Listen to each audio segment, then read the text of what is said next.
Hello!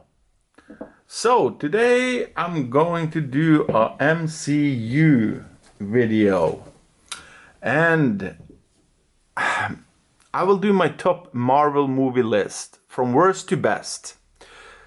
So please watch this film and see if you are on board with how I pick out my titles, what's best, what's worst. I bet I will have some really screws out there, so if you got something to say, just put it down in the comment section or at the chat, because I will put this out live. I must just say that there are some titles I don't have in this best to worst, because I'm not only going for the MCU universe that we are brought today, but I'm going for the Marvel universe in total. And I didn't bring the TV movies because I have them on DVD, most of them at least. And I really love the death of Hulk, and I'm actually I like a little bit the Captain America movie from 1990. I know it's strange, but it's probably mostly nostalgia. That's what I tell myself at least. What else? I also like the Fantastic Four release that came out around 1990 as well. It's a cheap ass movie, but I actually like that. That's the best Fantastic Four movie made so far, in my opinion. But it never had an official release, and since I kept away Captain America, the old one, and the TV movies, and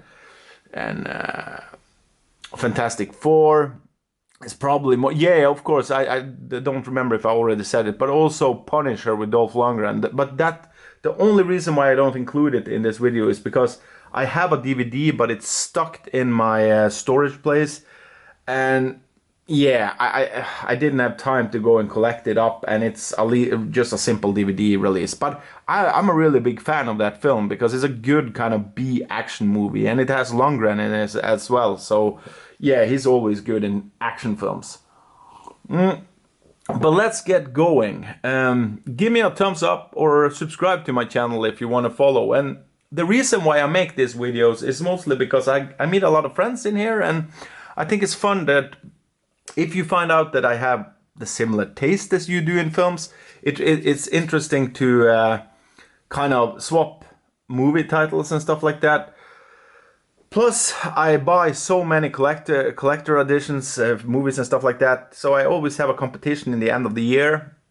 This year is going to be the biggest one, where I have probably now 4 titles, but it's like limited edition titles of random films out there that has been sent to me by mistake, or one of them I actually double dipped on. So it's something also that's probably cool. This will be in the December. I like to have a competition in December month. So, but subscribe, like, spread, and let's have fun. So I will start with the worst. And I believe the worst isn't like that crazy, because I believe many people have this movie as the worst. It was so freaking bad. I can't even start to explain what I was thinking watching this film. I don't know. I think her name was Chloe Zhao or something like that, or Chloe Zhao. I don't know. She's an art house director. I saw the Oscar-nominated film from her in 2020, the Nomadland. I liked that movie in every way possible except the story, so actually I didn't like the movie at all, if that makes sense.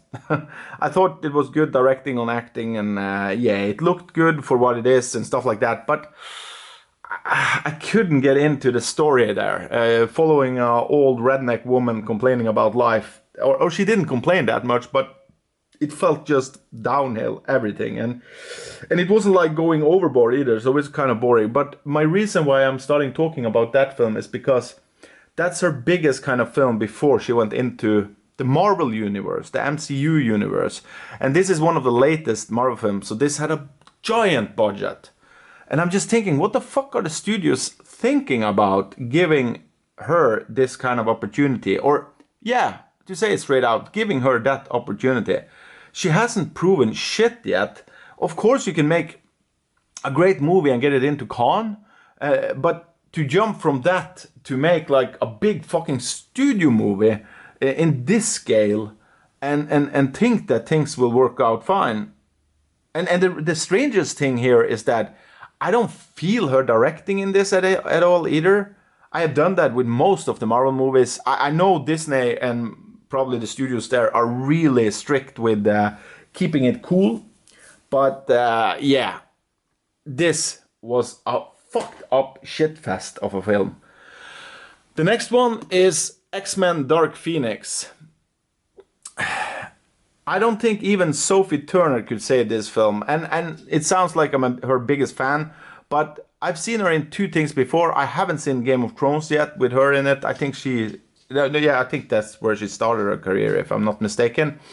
But I've seen two other things she's been in, and I think she's kind of like, she's young, but she still have a sophisticated kind of sex appeal to her, and she's managing to switch on and off of being like a bitchy kind of woman and a kind of not innocent, but how you say, like a cute I don't know the word for it, but she has like this perfect look that she could act almost anything, in my opinion, and I do think she does an okay job in this one, but she is not the problem here. The problem is just that everything is a mess. And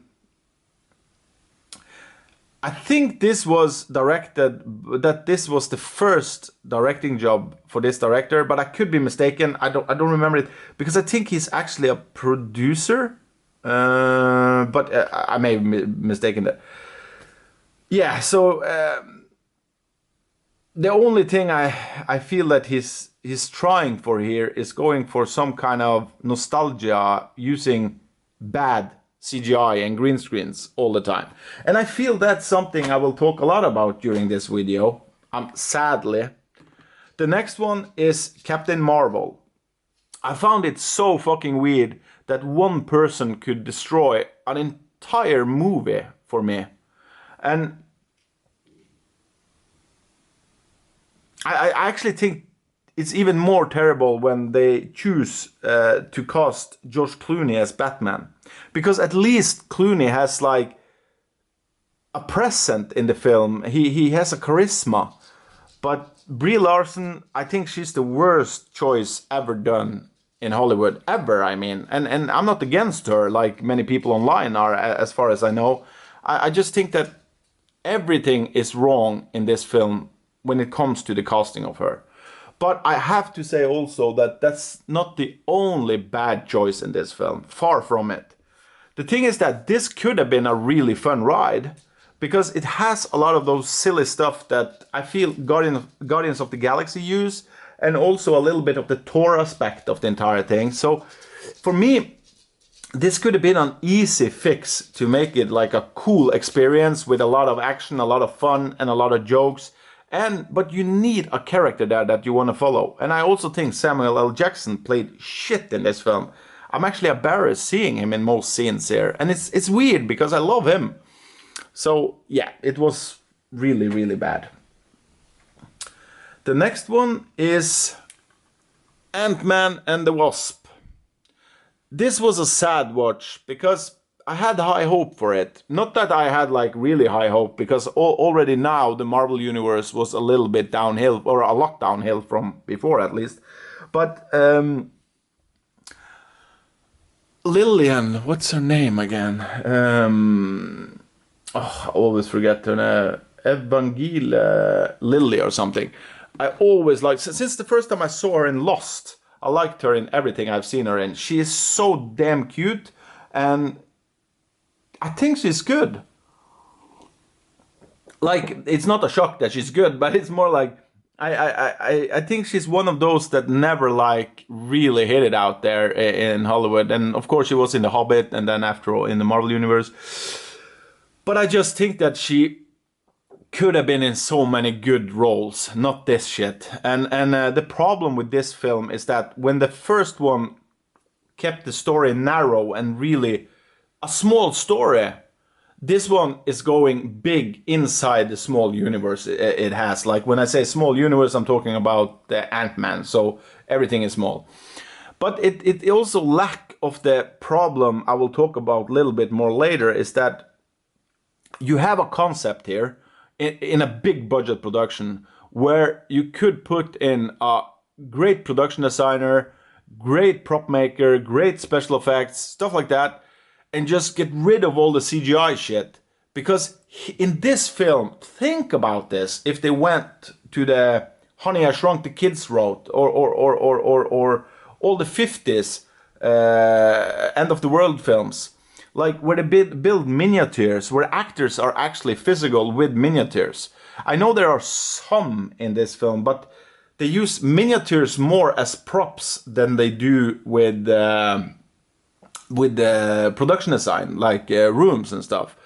So they had this perfect possibility to do something insanely nice. The next one is Venom, Let There Be Carnage. This is the sequel of Venom, and for me, I remember when I saw this film, okay, this is the worst piece of shit I ever seen. But after some time has gone, I actually remember some scenes that I actually enjoy in this film. It's not many, and to be straightforward, I will never visit this film again. But just because of some scenes, it's bumped up a little bit. And I would also say Tom Hardy. But they had Woody Harrelson in the film and they didn't fucking use him at all. It was so... Okay, the next one is Black Widow. I am too nice now when I put this not on the bottom. But there are so many bad films in the Marvel Universe that, yeah, so... And if you look at it, most of these films are pretty new films. All of them, actually, so far. But I do think that the Black Widow will get some props for just because it's Scarlett Johansson playing in the film. I do think she has really good charisma on screen, and whatever she does, she's always taking the room, and that's something I feel women miss a lot. And it's not because she's beautiful, because I've never been that drawn into her. She is beautiful though, but she's not my kind of beautiful. But I just think that she has like this strong kind of presence in films that I really like. And it was that, oh, I forgot the title of it, but it was a small horror art house film where I really started to notice her. And I know many people hate that film, alien sci-fi horror, that I of course forgot now. But in that film, I really started noticing her, and after that film, I really like every time she was on screen, I saw her. But the new one in this film, the one that's taking over her role, she is so fucking terrible. And I know it's kind of harsh to say that because she's probably young and everything, but she's up there. She's way on top of me. She's like doing it with the big studios now and making millions and billions of dollars, and she's out there to be critiqued, to meet the critique. And for me, she is probably the worst casting after Brie Larson, maybe even worse than Brie Larson, because she reminds me of some sort of like, you know those YouTube videos, those short clips where girls are just putting out videos to show their ass or show their dancing or whatever? That's the kind of girl she reminds me of. I don't know why, but she has this kind of weird ass way of showing herself to the camera, almost like she's flirting with the camera all the time. And I'm not talking about like Scarlett Johansson does flirt with you as an audience as well, but this girl is like flirting with the camera, almost like flirting to the mirror. And yeah, it really took me out of the entire thing. And she's not believable at all either in this universe. And I think that's something Scarlett Johansson actually managed to do, make this strange Black Widow character believable in this weird ass universe Marvel created. To compare that with Jeremy Renner, I don't believe in him, and I don't think he fits the Marvel universe. But I do think Black Widow fits, and they both have the same kind of power. So yeah, or lack of power, if you like. Spider-Man Homecoming. I know this is like sour for people to hear because I know many people love Tom Holland as Spider-Man and love Homecoming. For me, I actually think this was the biggest letdown I've had in the Marvel Universe. It's not because it's the worst film, but it was because I love Spider-Man. And I read and heard so many great things. Well, this is the best Spider-Man. This is the best Spider-Man movie. And finally we get the real Spider-Man and stuff like that. And I can agree to some part when Tom Holland is behind the mask. He works for me. But when he is Peter Parker, he doesn't work for me. And it's not because of his look, but it's because of Tom Holland's acting. I don't think he can act. Like, everybody can act. That's something to be said out there. But not everybody can act every part out there. And as better actor you are, the more kind of roles you can take. And I feel that Tom Holland is in the same kind of line as Keanu Reeves. But the main difference between those two again is that Keanu Reeves has this really good charisma and he's crazy. So you never know what kind of roles he will take. And sometimes he does bad roles and sometimes he does pretty good roles and sometimes he just flat out. Whoever could have done that kind of role. Tom Holland is in many ways the same, but he doesn't do crazy stuff. And he's never good. He's just in the middle, and it's weird. And he has a look also like a child in many ways. And I know Peter Parker is young and everything, but I'm probably, because I'm older, I'm used to older people playing teenagers like we had in the 90s, where they were almost 30 when they were playing like 18 years old. And so I'm pretty used to that. And what happens to you when you get older is that you get better as an actor. That's one. So I don't know. It's I have problem with Tom Holland in everything he does actually. Okay, the next one is in fact the Wolverine. And I gotta just be careful now because I always mix those two, because one of them is in Asia and one of them is not, and that's one, but I don't remember the year. Shit, it doesn't say here. Well, anyway, I believe the Wolverine is the one I didn't like that much at all. And I just remember I was thinking, why do people give this movie so much props?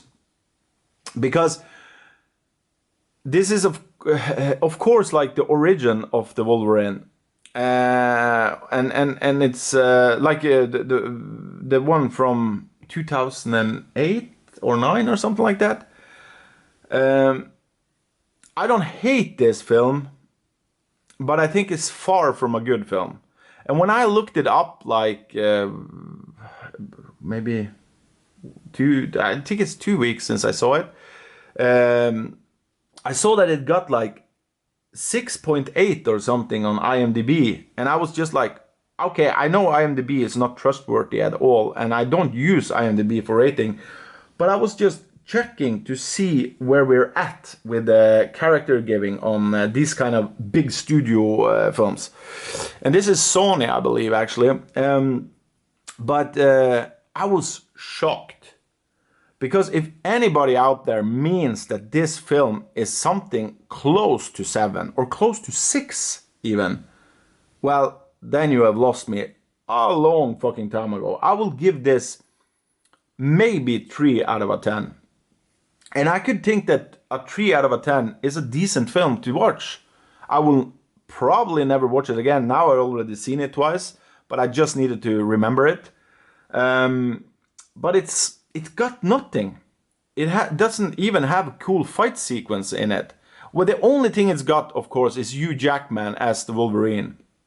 But that's the only fucking thing the movie have. Yeah, of course, and Ryan Reynolds as Deadpool. And he's the best part in the film, strangely enough. But he's almost not in the film, and he's also one of the worst thing with the film. Not in the film, but with the film. And you know what I mean when I say that. All of us thought they ruined the Deadpool character with that. with that performance, or that, yeah. Okay, the next one is The Black Panther. Black director, black cast, first Oscar nominated Marvel movie, I think, for Best Picture.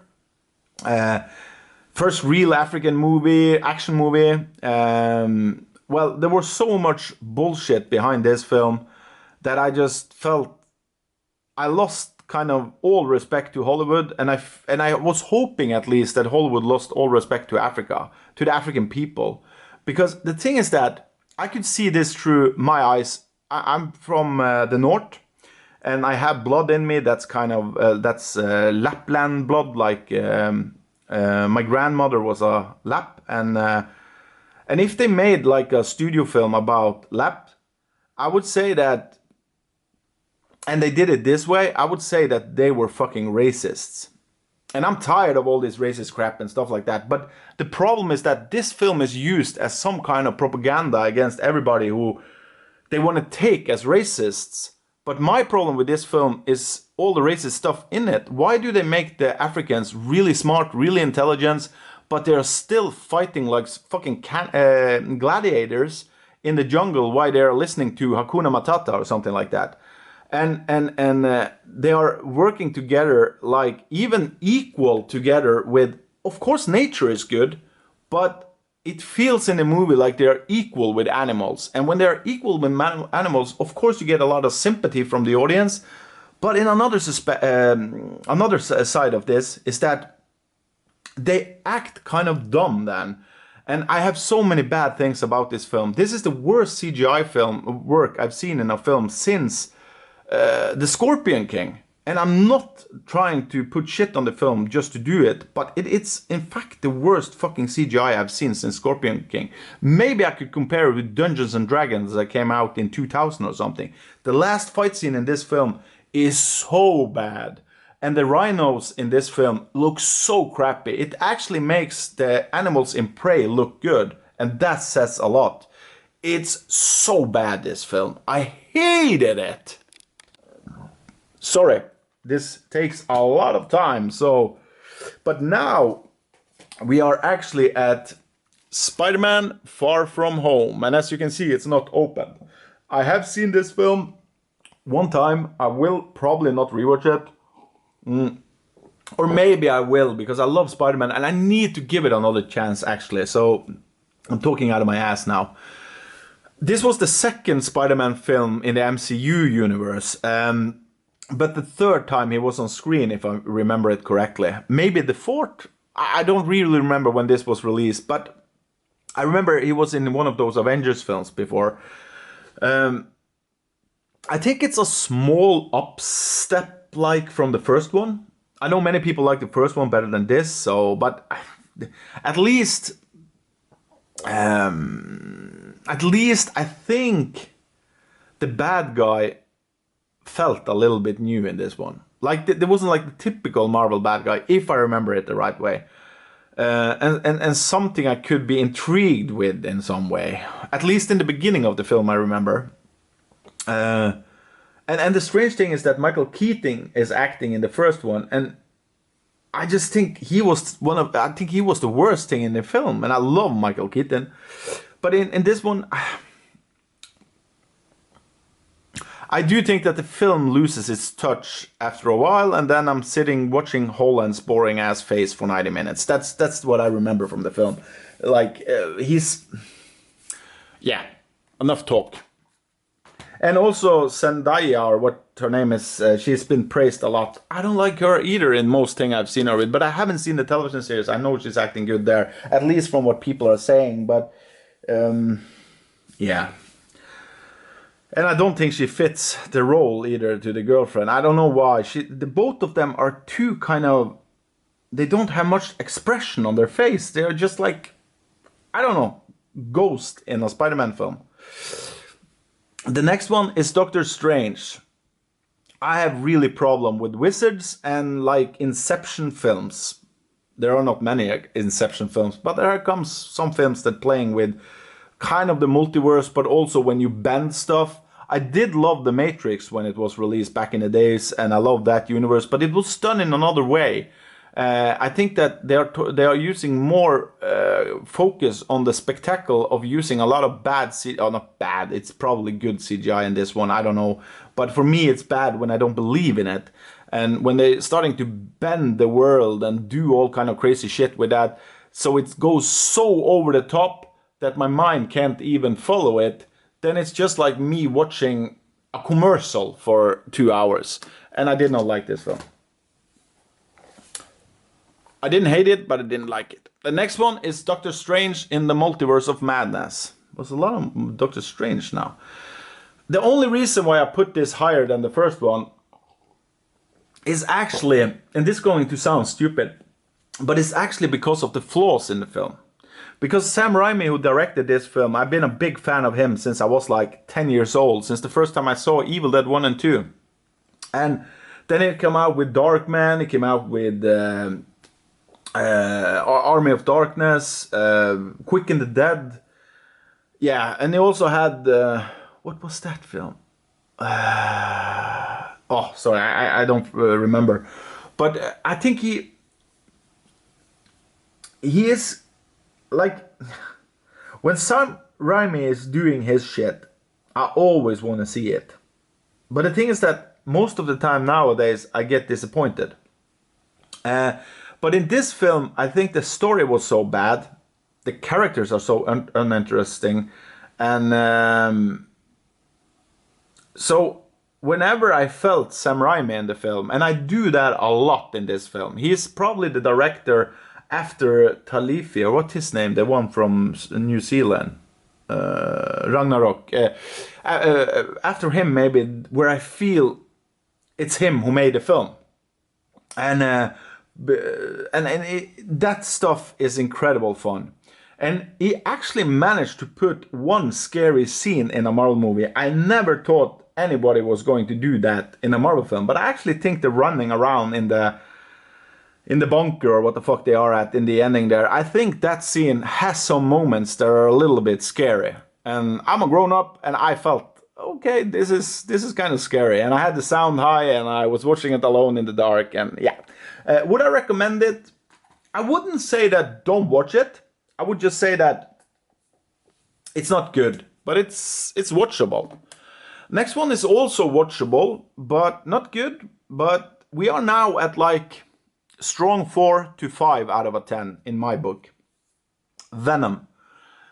I did not like this film either, but I did not hate it. I think, as I said, it's around like maybe a strong 4 to a weak 5. I think it has a really interesting main character, and he's mostly interesting when he's not, like, when you don't get exposed to Venom. Tom Hardy is playing really, really good in the film. And I think that if they used a lot more of the psychological aspect, I was just thinking about this film, if they did something similar like they did with Joaquin Phoenix in The Joker, if they did something like that with Venom, kept it down, kept it dark, kept it like a horror movie almost, it would fucking be amazing. Almost like the Dr. Jekyll and Mr. Hyde syndrome. They could, of course, expose him a little bit in the ending, but it's an incredible interesting character if you think about that. And it's actually, when I thought about it, when I watched the film, I was thinking, fuck, I want to write this script, like, because it drags me into a kind of a thought process that's even more interesting than Dr. Jekyll and Mr. Hyde. And I love that old classic story. Yeah, so, and I never actually had that much experience with Venom from comics. I remember him in the 90s when he was in the Spider-Man comics, but yeah. The next one is Punisher Warzone. This one is probably a week 5. I don't actually know. It's been a while since I saw it the last time. I only seen this one time, so I will give it a rewatch soon. I remember I liked it as like a B action movie kind of a way. There are some good action scenes, if I remember it rightly. In a house, I can remember he was killing a lot of people. But I also remember really well that I didn't like Ray Stevenson as Punisher. I think it felt a little bit weird. I don't know why actually, but it was something. Maybe it's again with the charisma, I don't know. Or maybe he was standing out a little bit too much. Maybe he had too much charisma. I have no idea. I need to rewatch it. But because Punisher always have been to me like, you know, if you see a war film, you see 100 soldiers on the battlefield and you have the 4 main characters in the front maybe. He's one of the soldiers in the background. He is just a blank face that goes around and do the shitty work, for me at least. But it's not a bad film as far as I can remember. It's just not something I can actually recommend because it's been so long. The next one is Spider-Man 3. Well, many is probably scratching their heads right now, wondering why the fuck do I put this so high up there? Well, first of all, it's not that high up. But I must ask you, when you saw this film, did it make you laugh? Like, not like specific the comedian aspect of the film, but I'm just telling, in the entire way when you saw this film, did you laugh? Because the first time I saw this film, I was shocked. I was just thinking, what the fuck is Sam Raimi thinking with this? And you will know more about this later when I go down to the higher up kind of films. But I was completely shocked. What is going on here? But then I rewatched it some years later. I actually seen this film 4 times as far as I remember. Maybe more. But when I had a rewatch with it, I had a hell of a good time. I saw it alone then. And then I rewatched it with 2 friends up in the north. We had, in Christmas time I went home. And we had also a blast. It's so funny, the stupid things that going on in this film. And not because Sam Raimi did a good job, but the opposite, I would say. This is a film where I think Sam Raimi and the studio works against each other. I've seen a documentary about this. And they were really, Sam Raimi was really struggling making the film he wanted to make. So he gave up during this production. The studio wanted too much shit in the film. They wanted 2 bad guys in the film, and it was just like, there was no focus point in the film. But what's funny in this film, because all of that is trash, I don't like anything of that. But the funny thing in the film is the kind of psychological bit with Peter Parker. That's really, really fun. And I'm really looking forward to see it now on 4K. I haven't gone into that one yet. The next one is Iron Man 3. And the strange thing here is that I actually have this on Blu-ray also, but it's also in the storage. So, because I bought this box set, these ones, and I will have a lot of those. And those I had those cards in it, so it was easier for me to just show the card. I do think this film is trash. I don't know why I put it higher than Spider-Man 3 actually now. This was probably the one I didn't work that much with. I just put it in there, sorry to say, but I think this was the film that first taught me what woke is before I even heard about the word woke. And I know that woke has been used in so many ways, almost like racist, that it lost its entire meaning almost. But I feel that wokeness has gotten a new meaning that's easier for everyone to follow. It's when you force stuff into a story just because it's political correct. That's wokeness for me, at least. I don't care if that's what's the meaning of the word. But for me, I think this was the first really like shocker in the cinema to see a woke kind of thing in a film. And it's the ending of the film, because you have an ending here where Gwyneth Paltrow that I really like as an actress, but in this film she's part of ruining the entire fucking Marvel universe. Because in the ending, when she's suddenly a superhero, it doesn't only break the character to become something less, it also breaks down Tony Stark in a way, because suddenly he's nothing special anymore. And on top of that, she just looks so fucking dumb. She looks kind of old and kind of weak and everything, but she's trying to act strong. I don't know. It was so bad. And believe me, I really love Gwyneth Paltrow. I think in everything I've seen her in before this, I liked her in. But the good thing about the film that I really love, and that I think they should have kept more focus on through the entire spectrum of Tony Stark, is when he is a tormented mess in the beginning. Because the beginning, the opening of this film, the first 30 minutes or something, is fucking perfect. It's almost up there with the first Iron Man film. And I must just say that that's something they should go back to. If they're ever going to make another Robert Downey Jr. film, if he ever want to go back to the Marvel Universe, go back to something small, keep it on the psychological aspect when he is tormented in that kind of way. I just love it. Wasn't he a drunk or something? I don't remember, but I love that part. The next one is actually a movie that's so bad it doesn't get good either, but I must just try to explain this. It's X-Men 3. I do think this movie is terrible. And that's just because of the mess it brings. There is no structure, and there is no time to tell the story they are trying to tell here. The third one should have been like a trilogy of film alone. It's like there is so many characters to follow and so many things that happens. And when the big battle starts, I actually think the big battle in the film is kind of cool, because they are using some new kind of, or they are really showing Magneto's power in this film, and I do think that's cool. But everything happens so suddenly, and everything is like forced in there just because they need to be finished. The movie needs to be trimmed down in a way, it feels like.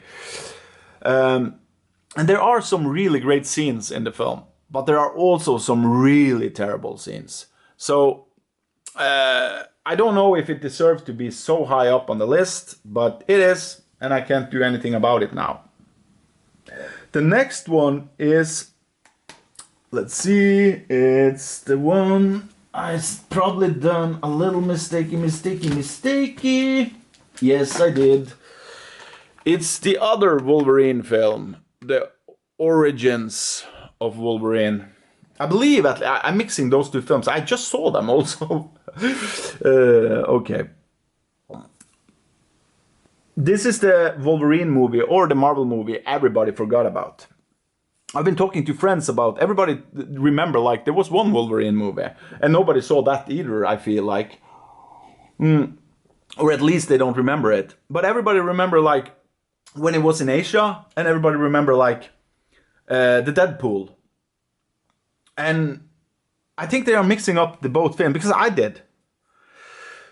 I do think this one is better than the first, mostly because of the aspect of the Asia stuff, and that you feel that it's going into something different. But I didn't like the kind of when he doesn't have the metal.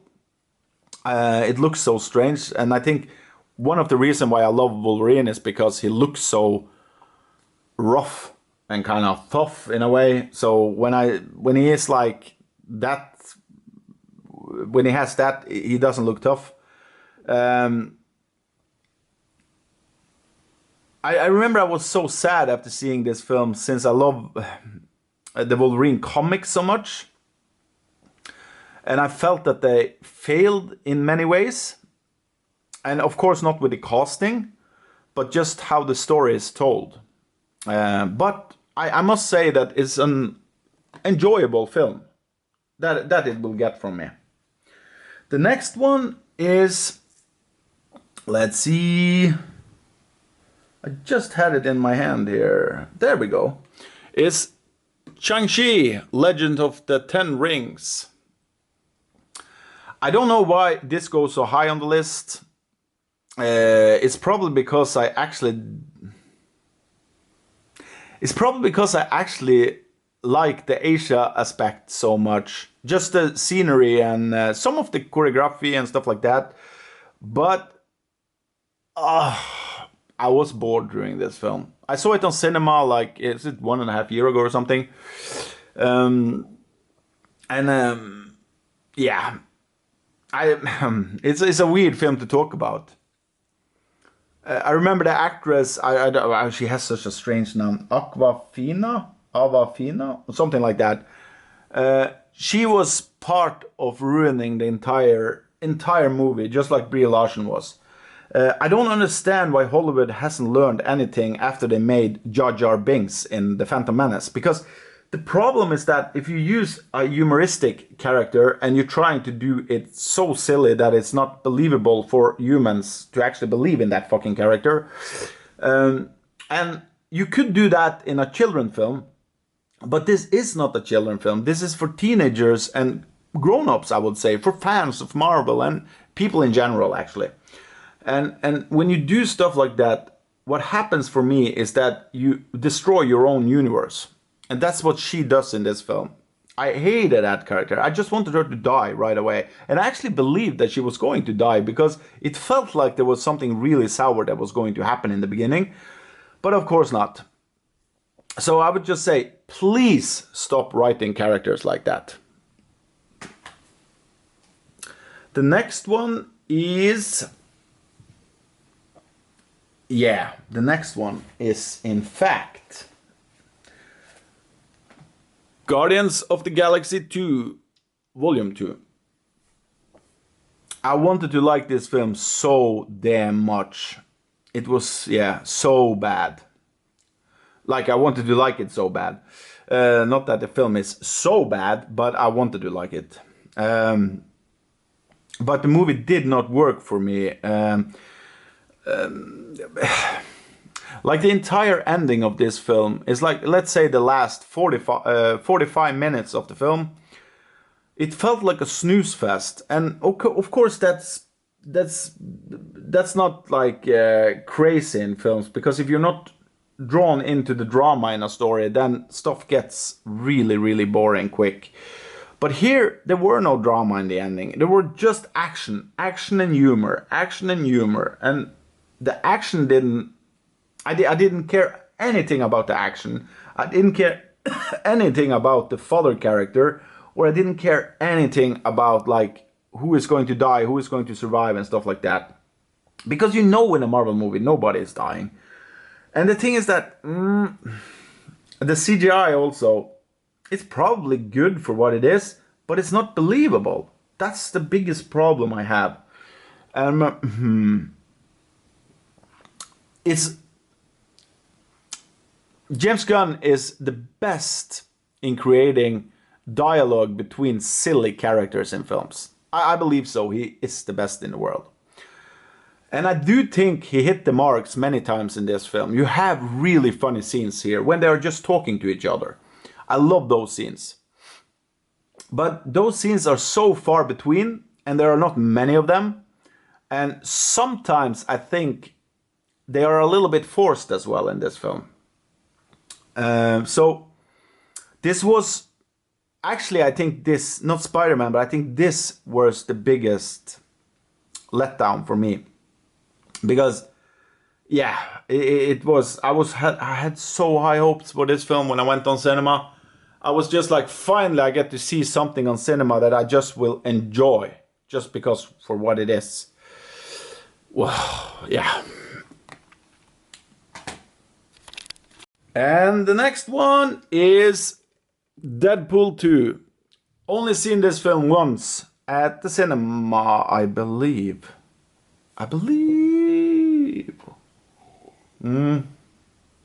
Yeah, I saw it at the cinema. That's right. I have to put this over Guardians of the Galaxy 2. I like the characters in Guardians of the Galaxy 10 times as much as in this film. But Deadpool 2 managed to do something right with the action sequences sometimes. I think there was a scene in a bus or something like that that was really cool. There was a fight sequence, I believe, close to the ending of the film that I really like. Or maybe it was in the middle. I don't remember it totally. And also you have like these helpers of him that everybody is dying. That kind of stuff I really enjoyed.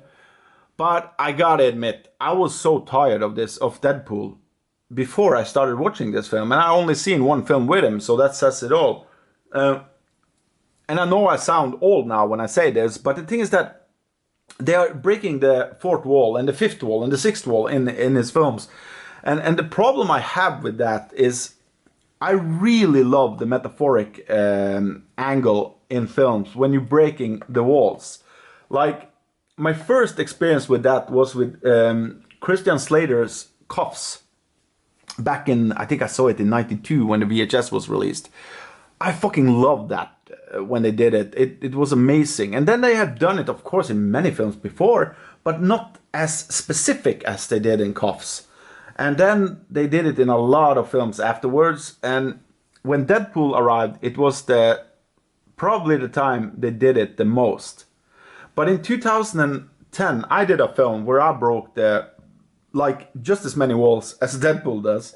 I think I had 6 layers in my film. And the way I think you should do it, for me, not for the general audience, but for me, that I like, is when you're breaking the wall and you do it in a way where the either it's just a punch in the face or it's subtle, is that word? Because Deadpool is doing it all the time, and then there is no danger in his story. There is nothing bad that could happen because you know all the time that it's like, well, it can just be fixed because this is a movie inside a movie inside a movie inside a movie. So whatever happens, there is no danger there. And that's the biggest problem I had with Deadpool. And Deadpool 2 does that way too much. But I think already since the first one was released, it was, yeah. The next one is Avengers Age of Ultron. This movie did 2 things wrong for me. If they removed the first battle scene in the film, like completely away, and started it slow with character build-ups or something, or even with intrigues between characters, whatever, or if you showed some bad guys or something like that, just typical Marvel, like I don't actually like anymore. But if they did that in this film, it would have gained the film a lot. And I do think they should have killed off Scarlet Witch instead of Quicksilver. I did not want to see Scarlet Witch at all, and I still don't. She is the most boring superhero in the universe after Captain Marvel. And I don't like her superpower, and I don't think she's cool, strong, or hot. She's just weird, and I always get like embarrassed for the actress doing what she does because it looks so strange. I don't know. I get a little bit of that from Doctor Strange as well, but Doctor Strange is kind of, I swallowed that just because I don't like sorcerers or wizards and stuff like that. But so I'm just thinking maybe I'm not up with that. And of course Scarlet Witch is a little bit the same, but yeah. The next one is Thor. I like this movie a lot more than its rumor, at least around my friends, because my friends hate this film. But I don't think still it's a good movie. I just like the simplicity with the weirdness in the film, if you like. It reminds me a little bit of the throwbacks to the beginning of the 80s with Steven Spielberg's, like the E.T. and stuff like that. I could go down and break this in details why I think it got the same kind of mystique, at least the first part of the film. Not when we are at the Thor place, but after he arrives to Earth.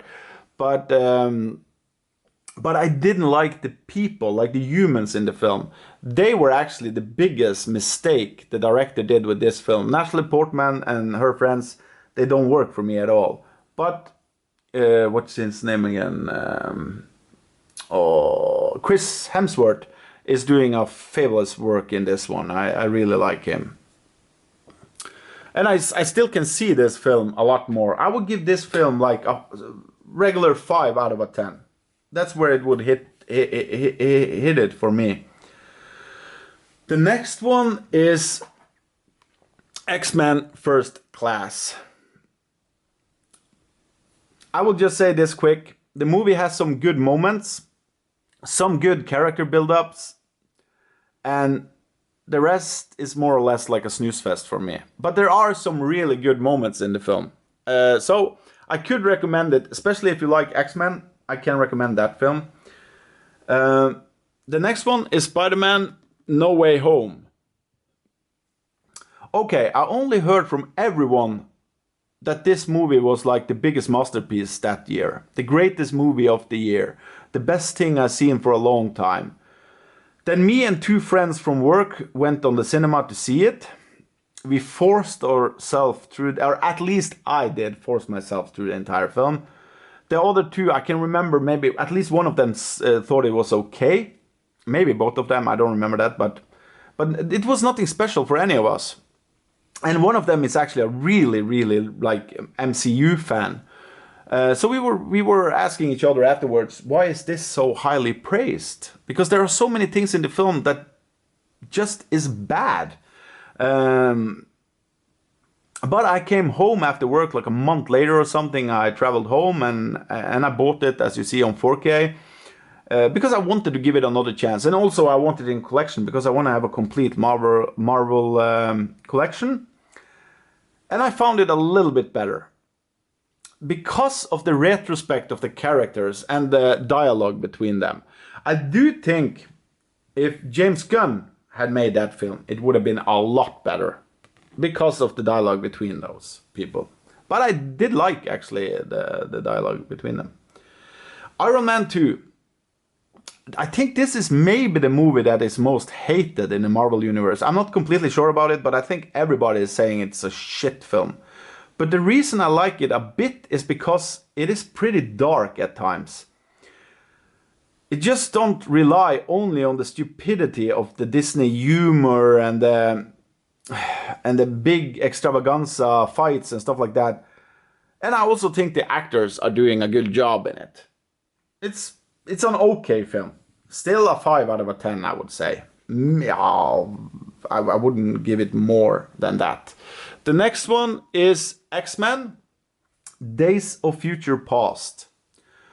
I love the future story in this film. That part of the film is incredibly good, in my opinion. It's really good.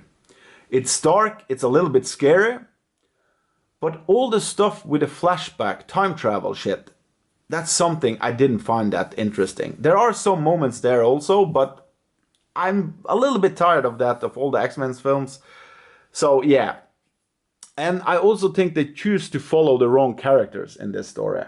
And that's me just being really, really honest about shit now.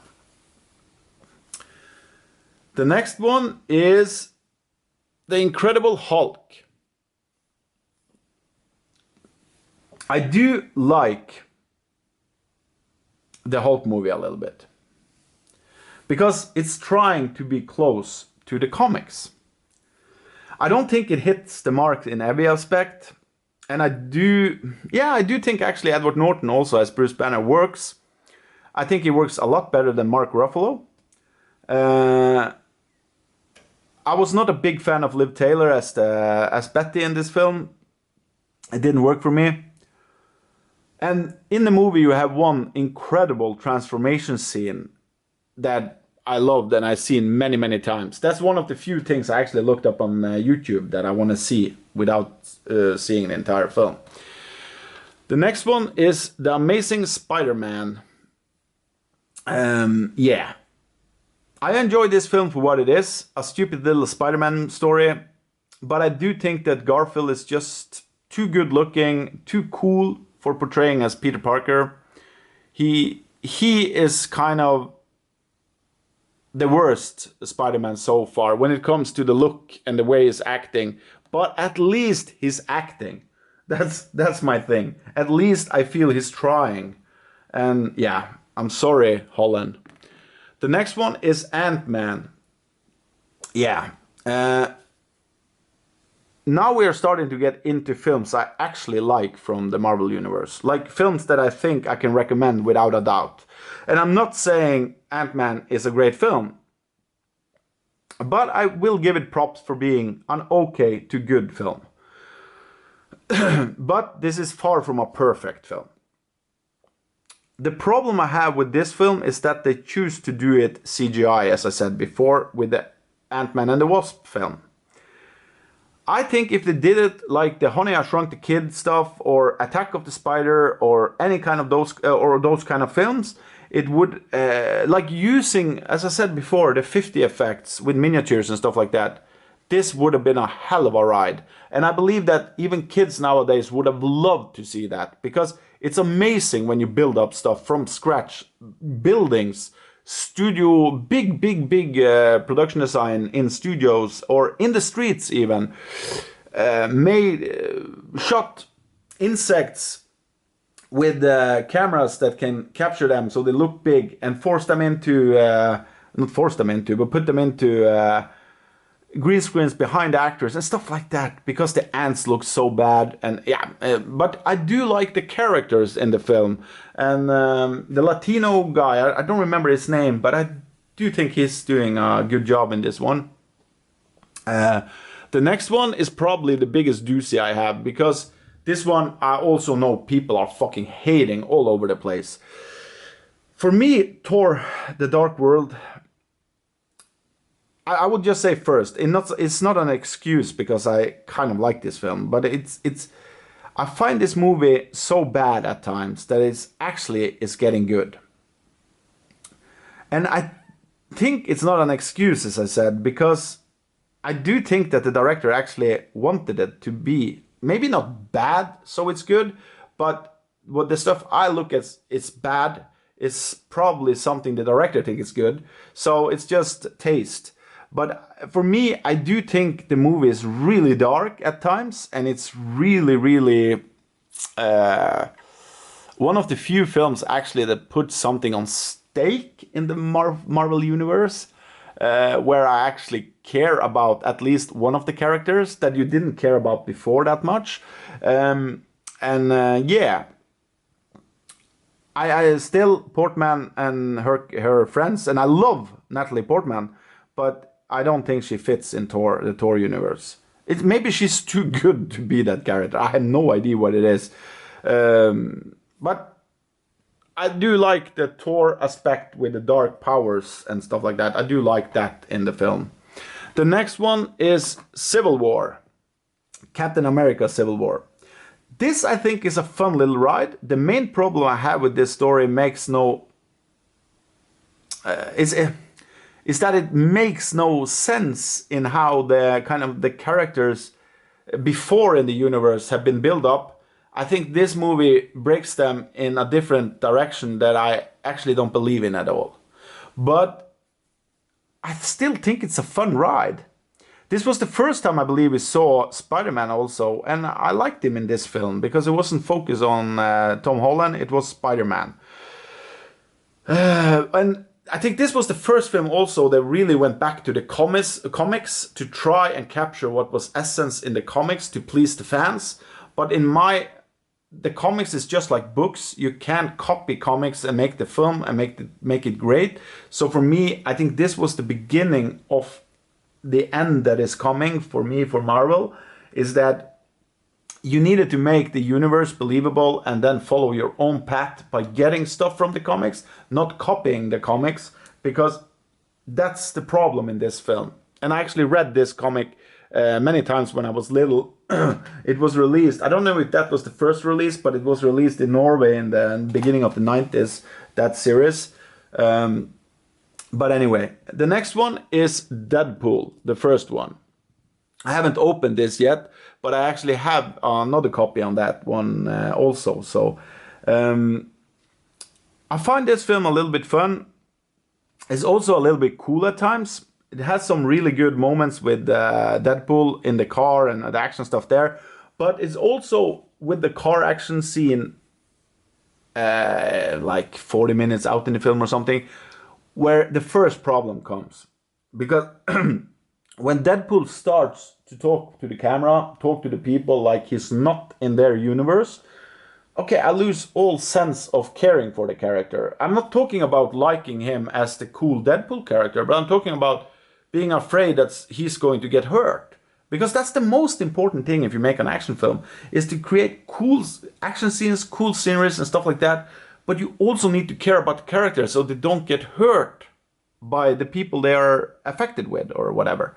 So for me, I think that the car scene is the first time you get Deadpool in a scene where you actually breaks the character in the wrong direction.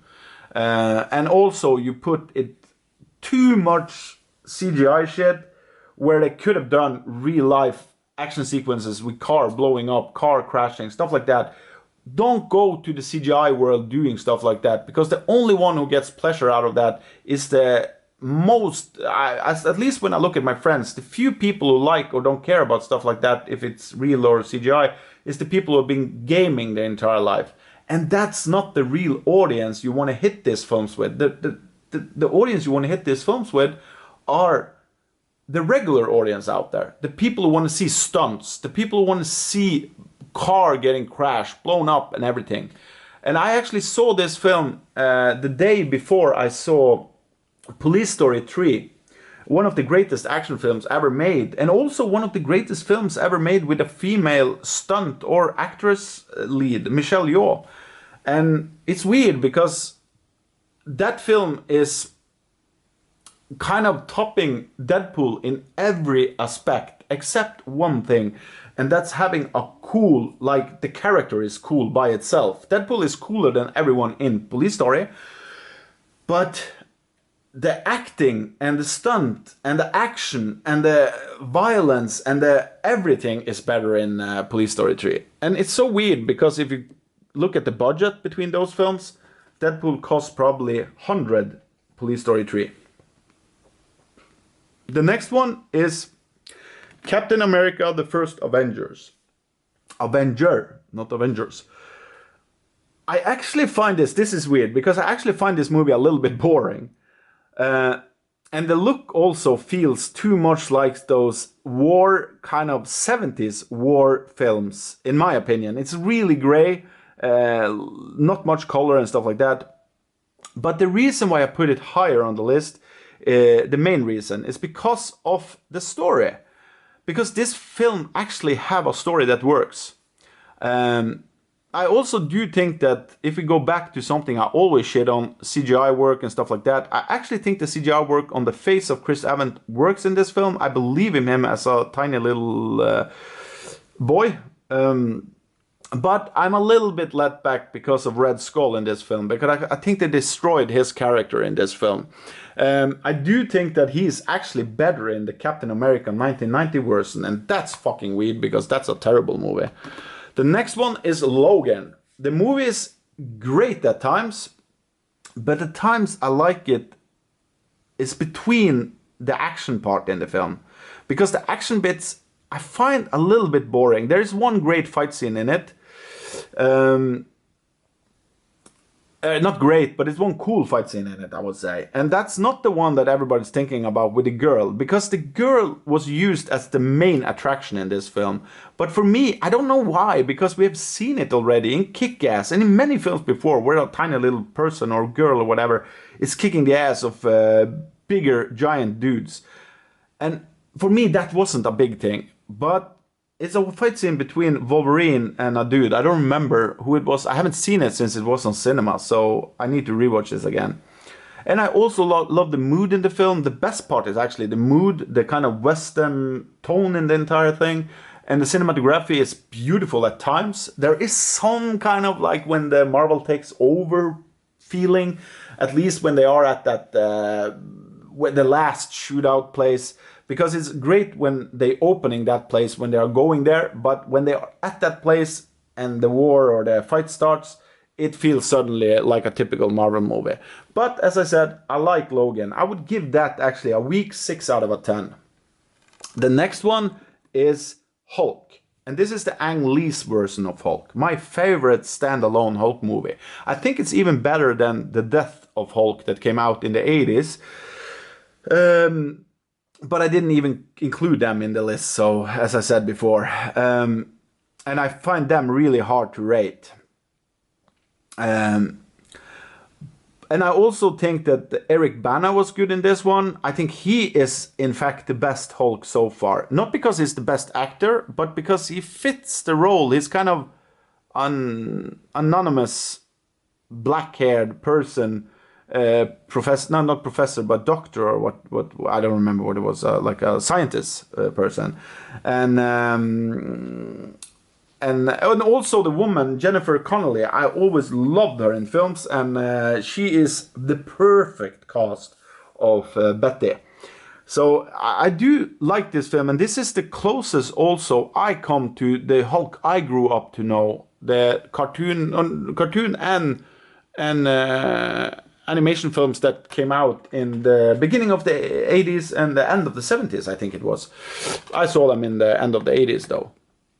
The next one is Avengers Endgame. I do like this film a bit.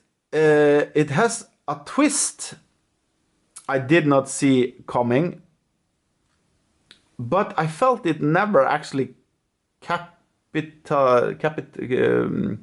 never exceeded, or never really the twist was never like big in the film. They didn't do it big, so it lost a little bit of the impact it could have had. I also think it focused on some of the wrong characters. In my opinion, I really think so, because in the opening I was hoping it was going in another direction, but after I knew about the time traveling. But anyway, I never liked Hawkeye, as I said before. I think he doesn't fit the universe at all. He got nothing to do with the other in the group. He is a weird-ass superhero, in my opinion. He's not a superhero at all. He's just a human being shooting some arrows. The next one is the first X-Men. I would say that X-Men is a good movie. A perfect start also to reveal the Wolverine character. They didn't go into like the origin story of him or something like that. It was just a cool way to introduce him. And I also love the opening of the film. I know 2 of the shots in the opening is a little bit dated, but I'm fine with that, because the story work. I even like Cyclops in the film, and I never liked him in the comic either. Yeah, I don't know what happened, a camera breakdown or something. But I was finished with this, I believe. The next one up is, of course, Spider-Man. A fun little superhero movie, original story of a superhero, and the most perfect original story of a superhero ever told. Origin story of a superhero ever told. Sam Raimi's Spider-Man. We could argue with Spawn and maybe Batman from '89, Tim Burton's Batman. But I do think Spider-Man is the best. Because after this movie was made, I feel that every movie is like copying Mr. Spidey. I do think that Tobey Maguire is still the best Spidey, but he's a little bit too old. I will admit that. And I actually never been a big fan of him. I liked him in that Cider House Rules, or what do you call it? I like that. I liked him in that film, but and probably some more films. But I've seen many films I didn't like him in, and he's a hard person to cast, in my opinion, because he's looking older than he has ever like managed to act. So he always act a lot younger than he looks in every film, even if he's supposed to act his own age. But anyway, But I do like him as Spider-Man, and it works because he has some kind of spine in him that actually, it feels like he has life experience when he's doing this role. And I actually liked him also a lot in the new Spider-Man that was released when he appeared in that one. Yeah, so I really recommend Spider-Man. I'm up now to strong 6 out of a 10. No, weak. Weak to middle 6 out of a 10, I would say. That's probably more right. Okay, the next one is again the same as you saw before, but this time it's X-Men 2. This was first time I actually experienced blood in a Marvel movie, and now I'm talking about I never, like, when X-Men started to appear in Spider-Man and then Hulk, Ang Lee and stuff like that, it was the first time I actually experienced Marvel films on the big screen. And this was the first time I saw blood and actually saw something that could have been rated stronger than PG-13 or something like that. And it was in X-Men 2. It was also the best appearances, and it still is, in my opinion, the best from Hugh Jackman as Wolverine. It's something about him just being so Wolverine type of acting in this one. Like, he's an animal, and I love that. I enjoyed this film a lot. It's a lot more risky for the characters than I'm used to in Marvel film. Even today, I rewatched this some years ago, and even today it feels a lot more risky than any of the new Marvel films. And yeah, but it's been some time since I saw it, like 2 years, so I can't talk that much about it. Need to give it a go later on. The next one is Thor Ragnarok. It's weird that this movie gets so high on the list since it's using the same story we've seen 100 times before, and it's like, yeah, it's a lot of retro shit in it. And retro shit I talked about before, I'm so fucking tired of it, and I was already tired before this movie arrived. Yeah, but what this movie does different than any other retro film I've seen so far, at least, it's using the cool kind of slapstick retro from the 80s. I would actually go so far and say, like, those short cartoonish thing we love, like Masks and He-Man and even Turtles and stuff like that, where they use cool sounds and cool kind of characters, creatures stuff, and everything that is expressed on the screen is mostly makeup or like now I'm talking in focus, is makeup or bad one-liners or stuff like that. And that stuff I really miss from the 80s. I don't want people to use that too much now either, because I'm already probably tired of it since some films have done it after Thor Ragnarok. But I do think that this movie is a lot of fun. I don't like the ending of this film at all, because then it goes all over to the typical Marvel shit, and yeah. So I don't want to talk that much about the ending, but the characters, the dialogue and everything like that is really fun. And I do think that the movie is close to perfect up till the scene where Thor and Hulk become friends again. I love when they are enemies. The next one is Captain America Winter Soldier. Okay, this movie is bleak and kind of dark twist to our MCU movie, I would say. It doesn't feel like a superhero movie, and that's the thing I love the most about it. And I know most people said that. I read a lot of reviews of this film after I watched it myself, and everybody is saying exactly what I'm saying now. But they are right. It's one of the few times I'm actually agreeing with the critics. But that's not the only thing I like. The other stuff I like is that not much is actually happening in the film. If you think about it, compare it with other Marvel films. You don't have like the big extravaganza fight sequences and stuff like that. Fight you have in cool ways here, but not like the big finale and not like all that shit. So I think the reason why it gets so high on the list is because they kept it low-key and tried to get away from the mood style of a Marvel movie. And that's something I think Marvel should do more of if they will be releasing a lot of film in the future. Don't think about the kids liking the film. Think about you're making a film for the grown-ups. Because the kids will like it either way. And if the kids are not old enough to see the film right away, they will see it later on and you will make a lot of bucks later on. But I know what you're thinking. You want to get the money in right away so you can make more shit. But then make at least 2 films a year where one is for grown-ups and one is for kids or something like that. Because this movie works, and it works. My father could have seen this film, my mother could have seen this film, and they would have liked it. It's not a superhero movie. It's a thriller, a crime thriller in many ways. It feels also a little bit like a heist film. But yeah, I could compare moments in the film with a Michael Mann film. And I love that. I would give this film a weak 7 out of 10. And this also, and this is probably a shocker, 7 out of 10, this fucking film. But when it was released, I would probably just given it a 5 out of 10. And I believe it's because of all the shit I got afterwards from the Marvel Universe and all this crap they have put out, like children films made for grown-ups. Do you know what? This film actually is the closest Marvel have come to making a serious story about to grown-ups. I believe so. Or at least at least after 2000. I like this film a lot, and I've probably seen this film 10 times. It's not a good film at all when you compare it with like great films out there. And what I mean about that is the story. It's not like original or anything like that, but it's a simple story made with small bits and pieces that takes it over to the superhero universe, but still keeps it grounded to reality.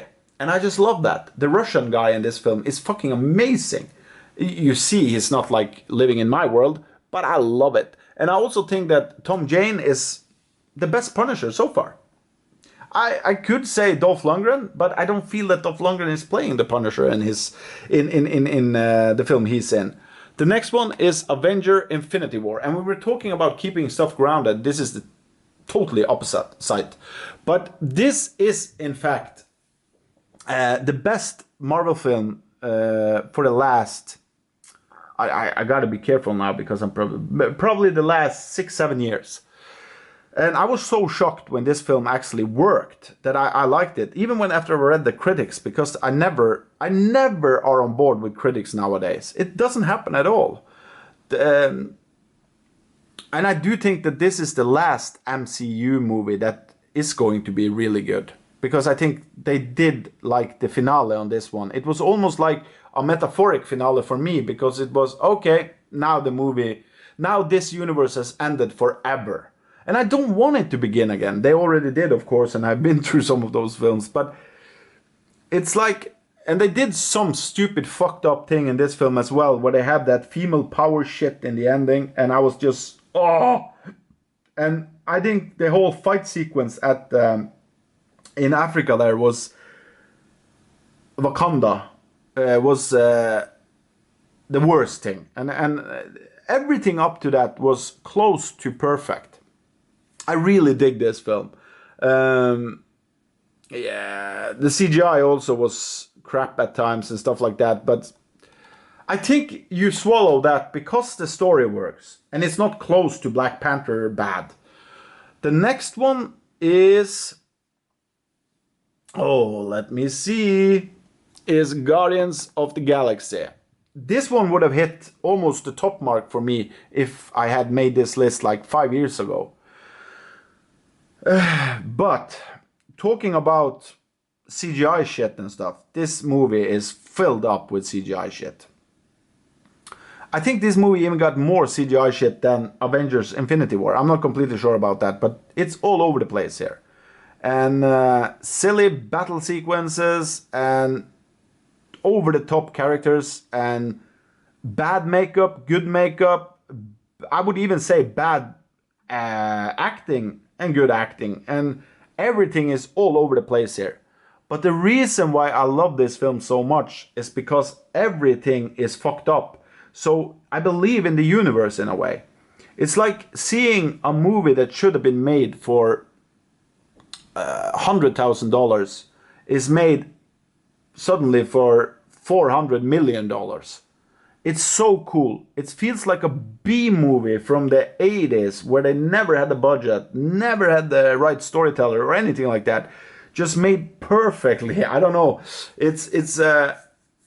I will almost put it up there as high as on my top 100 list of best films ever. I don't think it will hit inside the top 100 because I checked that through Letterboxd some months ago, and I don't remember if it was there. I don't think so actually.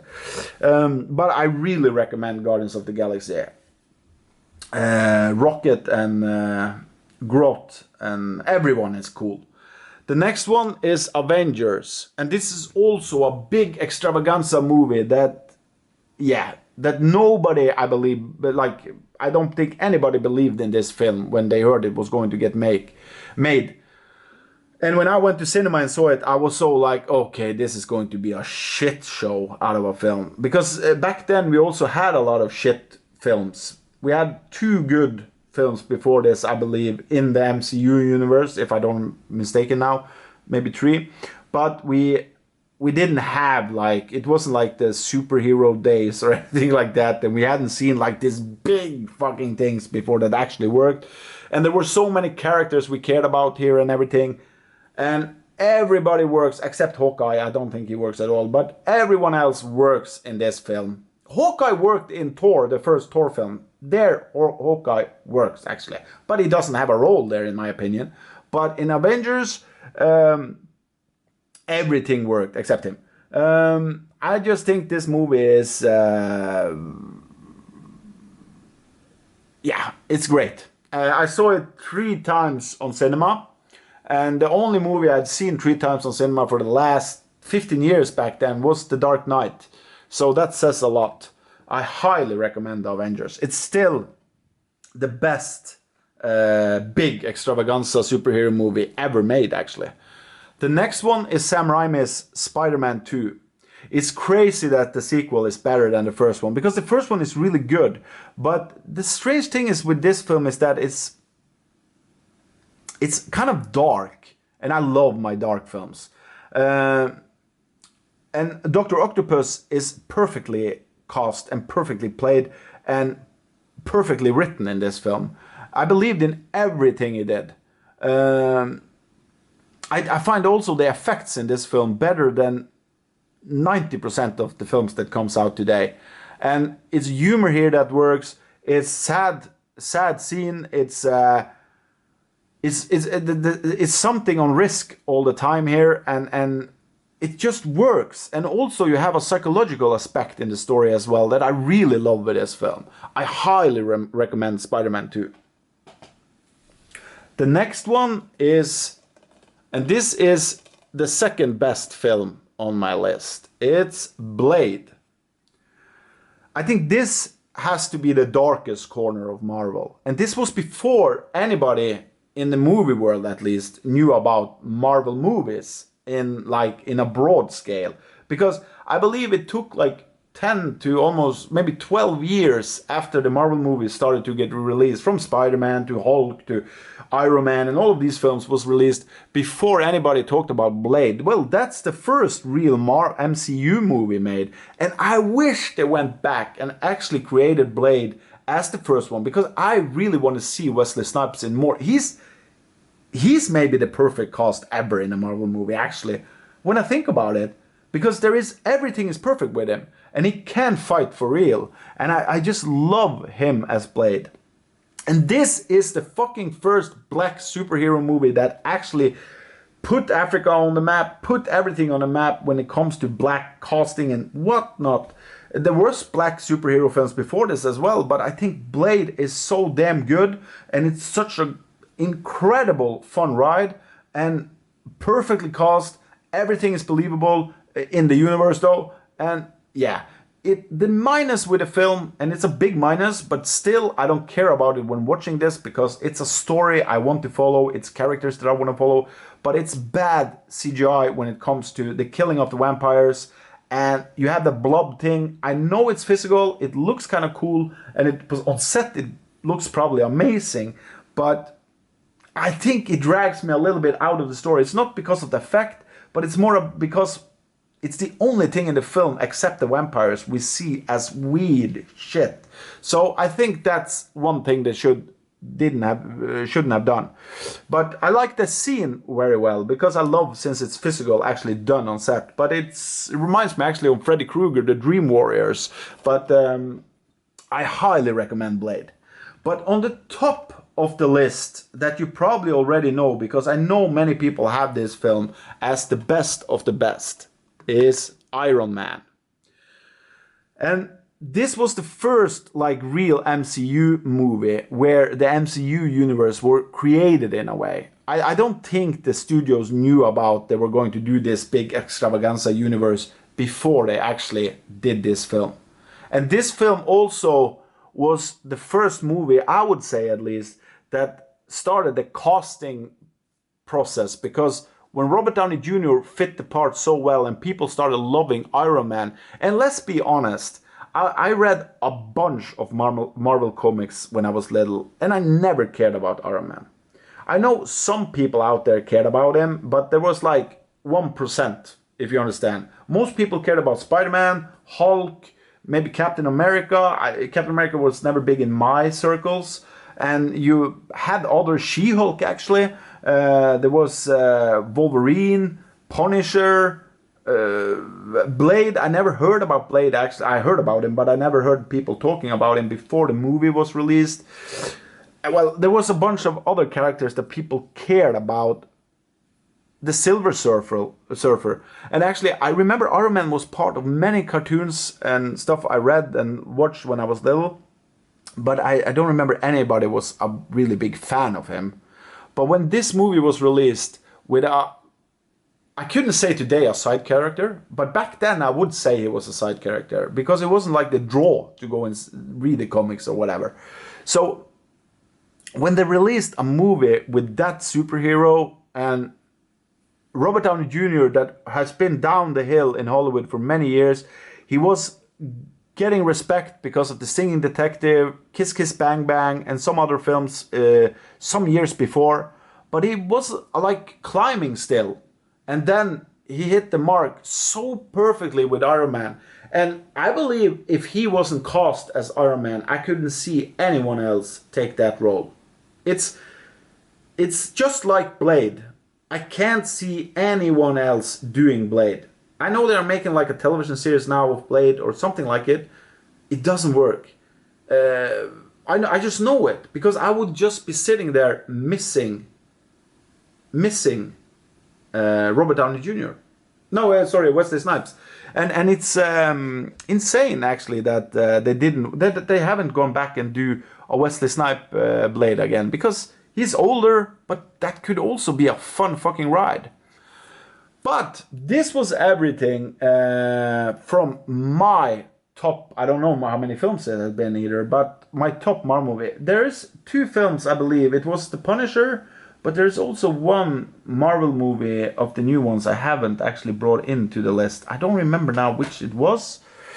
I believe it was it maybe yeah. I don't remember if I took Apocalypto, did I? Because I was back and forward with that film.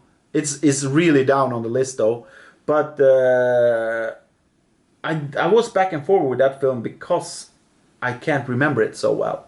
But if I didn't talk about it, I would just say it. It wouldn't hit the bottom, but it would hit pretty far down. The only reason why I think it has some quality is because of Isaac, or what's his name again? Isaac. He is kind of scary in the film. I like that. But that's the only quality I can see in that film. But anyway, this was my top list of Marvel movies. I hope you will like this video and subscribe. And please also tell me if you're agreeing with my shit, or if you just think I'm talking out of my ass. Well, have a nice day. Bye.